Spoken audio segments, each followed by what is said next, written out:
Steinhoff is an integrated retailer that manufactures, sources and retails furniture and household goods in Europe, Africa and Australasia. Right, so it's listed in Frankfurt. It did a big conversion where the share code changed. It's now SNH since late 2015, and it's listed principally there but secondarily here. Remember, it's an agglomeration over the years of all these different assets. Market cap 338.4 billion rand, no PE and a dividend yield here of 1.9%. Well, when you say no PE, the problem there is that, you know, you have to take prior earnings, but now you've had a conversion of the company and everything's gotten scrambled. So I don't know what its future forward PE. It's probably around 10 or 15 or thereabouts. Yeah. Big tax issue potentially on this one. Their offices were raided by the German tax authorities. Paul, we hold this one in the portfolio. Is there anything to this? Well, we can tease that out. I don't think so. Look, they've always been very good at structuring. So with a global group like that, they locate production, say, in Eastern Europe, and then they have transfer issues, and they try to get the profits to be in places where taxes are low, which is kind of what big global multinationals This is a transfer pricing issue, potentially. Correct. But I think, you know, net, the aggregate tax load of the group is low, and about that always 11%. does draw a bit of attention. But I think they are Marcus careful. Jooste did used to work for the South African Revenue Service. Yeah, so he's an expert at taxes. Does this issue concern you at all?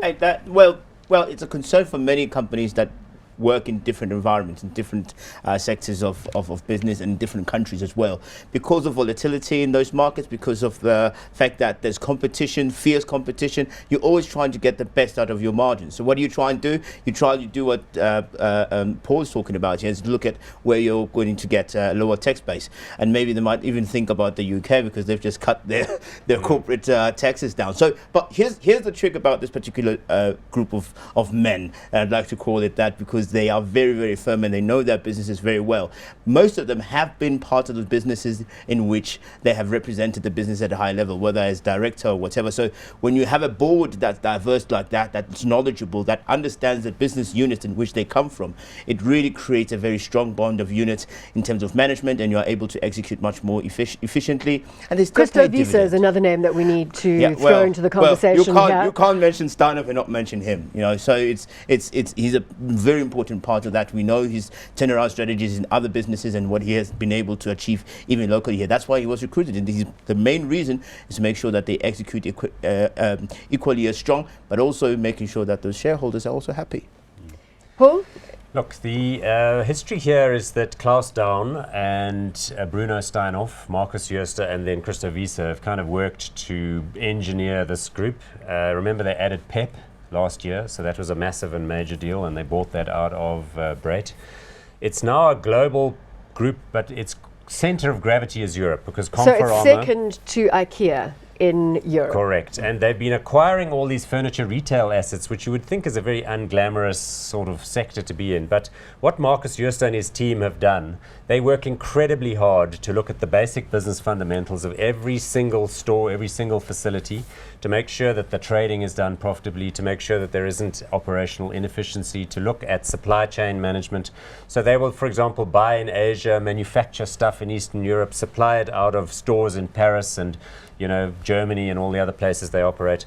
And I think it's really a play on the idea that the management team can jack up margins and that there will be a resurgence in economic fortunes in Europe. But what about the Brexit fallout? That's Given not their that's not a positive. And they're in the middle exposure. of the Poundland deal, which is a UK-based asset. Yeah. So there are some issues here. How about the share price performance? Can we get a sense of how we've done, Paul? You watch this one pretty closely. Yeah, we'll pop up the share chart while we're having the conversation. What it reflects is that they almost got to 100 Rand a share, and they've sort of sagged back a bit to around about the mid-80s. Anything concerning? Is that Brexit? I think it's sort of a partial Brexit. It was partly also perhaps because the European economic revival has been a bit slow in coming, to be perfectly Paul, honest. why doesn't anybody ever talk about the financial services side of this business?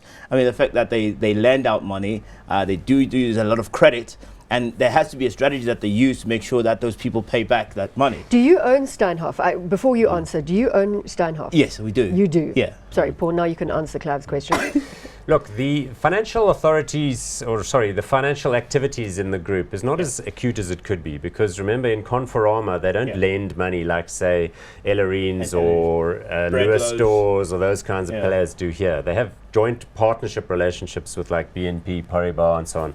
So it could be much worse. I think the core of the business really is real estate assets, because of course they acquired lots of physical store frontage in Europe. And it's also really about trading. You know, Marcus Jooste backs himself to get the trading right. And then you can talk about the peripheral assets, the PG. So the question is then, do you use this as a buying opportunity? If you have a high level of conviction around Steinhoff, do you buy more given the potential contagion around Brexit?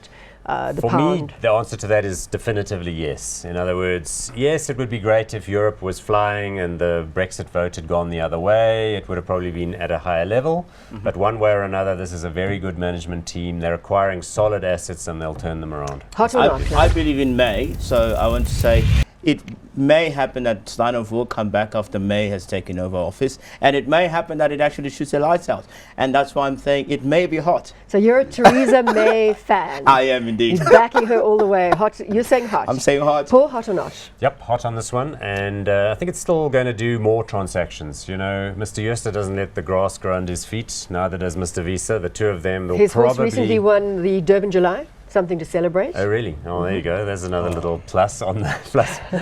Not that that gives you much of a momentum around the investment thesis. Yeah.